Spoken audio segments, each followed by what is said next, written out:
बिस्मिल्लाहिर्रहमानिर्रहीम। अस्सलामुअलैकुम दोस्तों, मैं आज आपको हज़रत दानियाल अलैहिस्सलाम का वाक़या सुनाऊंगा। हज़रत दानियाल अलैहिस्सलाम अल्लाह सुब्हान व तआला के भेजे हुए वो पैगंबर थे जो बनी इसराइल में पैदा हुए थे। आप 457 कबल मसीह में बैतुल मुक़द्दस में पैदा हुए थे। बाद मुफस्सरीन ने लिखा है कि आप यहूदा की नस्ल में से थे जो बनी इसराइल का बहुत बड़ा खानदान था। हजरत दानियाल अलैहिस्सलाम बहुत शरीफ आदमी थे। दानियाल के लग़वी मानी खुदा मेरा काजी है। जब हजरत दानियाल अलैहिस्सलाम जवान हुए तो उस वक्त बनी इसराइल एक बदतर जमाना था। लोग बदकारियां, जुल्म सितम और बेइंसाफी करते थे, यहाँ तक कि अल्लाह सुब्हान व तआला को भी भूल चुके थे। अल्लाह सुब्हान व तआला की नाफरमानी करने लगे थे।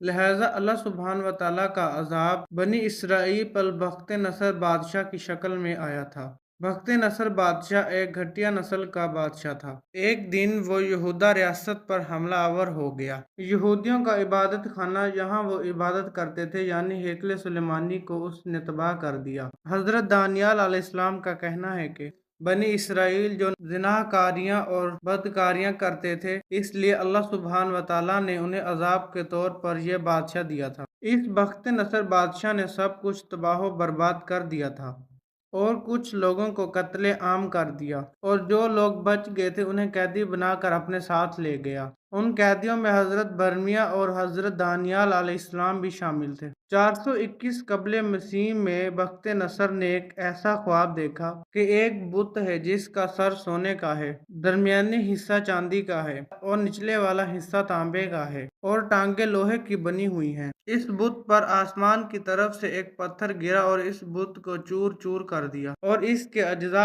आपस में मिल गए। वो पत्थर इतना बड़ा हो गया कि तमाम जमीन इससे भर गई। बख्त नसर ये देखकर चौंक उठा। उसने वहां के नजूमियों को बुलाकर अपने ख्वाब की ताबीर जाननी चाहिए, लेकिन ऐसे ख्वाब की ताबीर कोई नहीं जानता था और ना ही कोई बता सका। इसके बाद हजरत दानियाल अलैहिस्सलाम से इस ख्वाब की ताबीर पूछी गई। अल्लाह सुब्हान व तआला ने हजरत दानियाल अलैहिस्सलाम को ख्वाबों की ताबीर का इल्म भी अता किया था। इस वक्त हजरत दानियाल अलैहिस्सलाम कैदियों के साथ कैद में बंद थे। उसने हुक्म दिया कि जाओ और दानियाल को मेरे पास लेकर आओ। चुनाचे बख्त नसर के कुछ आदमी हजरत दानियाल अलैहिस्सलाम को इसके पास लेकर आ गए। उस वक्त बादशाह के सामने पेश होने वाला जो भी शख्स था वो बादशाह को सजदा करता था। लेकिन जब हजरत दानियाल अलैहिस्सलाम बादशाह बख्त नसर के पास तशरीफ लाए तो आप अलैहिस्सलाम ने सजदा करने से इनकार कर दिया और फरमाया, अल्लाह सुब्हान व तआला के सिवा किसी को सजदा करना शरीयत में जायज नहीं है। इस बादशाह ने कोई बात ना की क्योंकि इसने अपने ख्वाब की ताबीर जाननी थी। इसके बाद बादशाह ने अपना ख्वाब बयान किया तो हजरत दानियाल अलैहिस्सलाम ने फरमाया,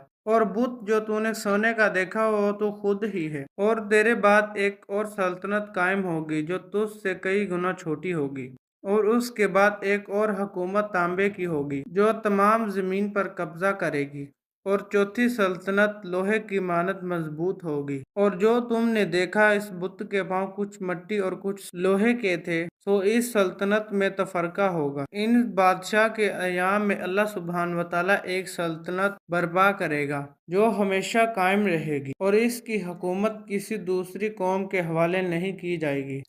फिर हजरत दानियाल अलैहिस्सलाम ने फरमाया, बहुत जल्द तेरी हुकूमत का खात्मा होने वाला है और दूसरी अक़वाम तेरी हुकूमत पर कब्जा करेंगी। हजरत दानियाल अलैहिस्सलाम की काबिलियत और जहानत देखकर बादशाह हैरान हो गया। इसके बाद अपने दरबारियों से कहा कि दानियाल अब दरबार में ही क़याम करेगा। सहीफ़ा दानियाल के मुताबिक हजरत दानियाल अलैहिस्सलाम जवान होने के साथ हसीन और खूबसूरत भी थे और वो हर चीज़ सीखने को खूब जानते थे। इसलिए आप अलैहिस्सलाम को दरबार में ही रहाइश दी गई थी, और जब भी बख्त नसर बादशाह कोई बात पूछता तो हजरत दानियाल अलैहिस्सलाम नजूमियों और दरबारियों से खूब जानते थे।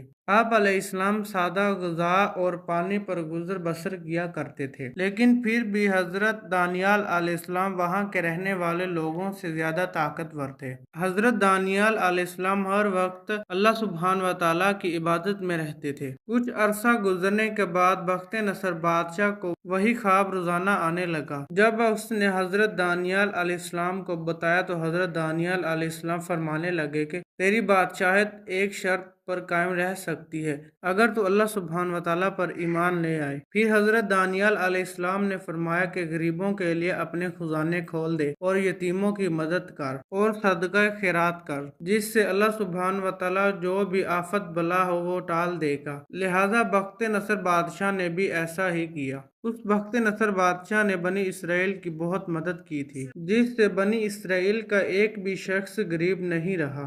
لہذا بخت نصر پر آنے والا عذاب ٹل گیا اور سبھی حالات بہتر ہو گئے۔ 397 قبل مسیح میں بخت نصر بادشاہ کی موت ہو گئی۔ مفسرین نے لکھا ہے کہ حضرت دانیال علیہ السلام کی مثال حضرت یوسف علیہ السلام کی مثال کی طرح ہے۔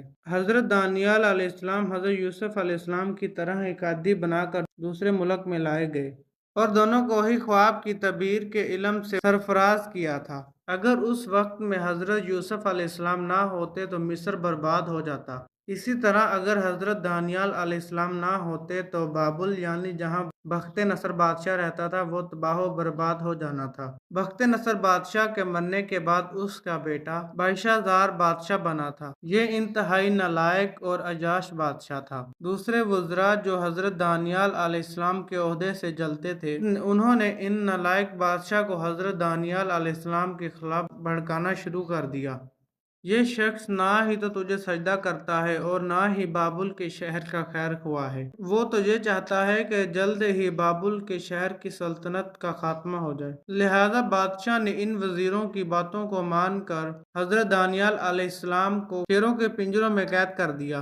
جب حضرت دانیال علیہ السلام نے شیروں کے سامنے خود کو بے بس پایا تو حضرت دانیال علیہ السلام نے آواز لگائی، اے میرے رب، میں تجھ سے مدد مانگتا ہوں، جس کے آگے یہ شیر بھی اپنا سر جھکا دیتے ہیں۔ اللہ سبحانہ و تعالیٰ کے حکم سے شیروں نے آپ علیہ السلام کو کوئی بھی کسی قسم کا نقصان نہیں پہنچایا، اور بعض روایتوں میں آتا ہے کہ اس وقت حضرت جبرائیل علیہ السلام حاضر ہوئے تھے اور شیر فرشتے کو دیکھ کر سہم گئے تھے۔ جب صبح ہوئی تو لوگوں نے دیکھا کہ حضرت دانیال علیہ السلام ٹھیک ٹھاک ہیں اور شیر بھی آرام کر رہے ہیں، تو لوگوں کو یقین ہو گیا کہ یہ اللہ سبحانہ و تعالیٰ کے نبی ہیں۔ لیکن اب وقت گزر چکا تھا، اللہ سبحانہ و تعالیٰ کا عذاب آنے والا تھا۔ بابل پر فارس کا بادشاہ سائرس نے حملہ کر دیا تھا۔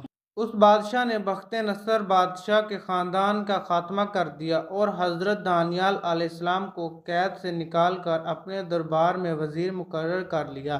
یہ نیک اور خدا ترس بادشاہ تھا جس کا ذکر قرآن پاک میں ذوالقرنین کے نام سے آیا ہے۔ آپ علیہ السلام نے جو خواب کی تعبیر بتائی تھی وہ پورے ہونے لگی تھی۔ خواب میں آنے والے اس بت کے سونے کے سر سے مراد پہلی مملکت جو بابل تھی، دوسری مملکت چاندی کا سینہ جو فارس تھی، تیسری مملکت تانبے کی یعنی یونان کی حکومت تھی، اور پھر آسمان کے خدا کی حکومت ہوئی تھی۔ اہل کتاب حضرت عیسیٰ علیہ السلام کے بعد اس خدائی سلطنت کا بہت بے صبری سے انتظار کر رہے تھے، اور وہ یہ یقین جانتے تھے کہ یہ سلطنت آخری نبی کے ہاتھوں قائم ہوگی۔ اس طرح اسلام ہر سمت میں بڑھتا رہا۔ تو دوستو، یہ تھی ہماری آج کی ویڈیو۔ امید ہے آپ کو اچھی لگی ہوگی۔ اگر اچھی لگی ہے تو لائک، شیئر اینڈ ہمارے چینل ES واقعہ TV کو سبسکرائب کیجیے گا۔ ملیں گے انشاءاللہ نیکسٹ ویڈیو میں، تب تک کے لیے اللہ حافظ۔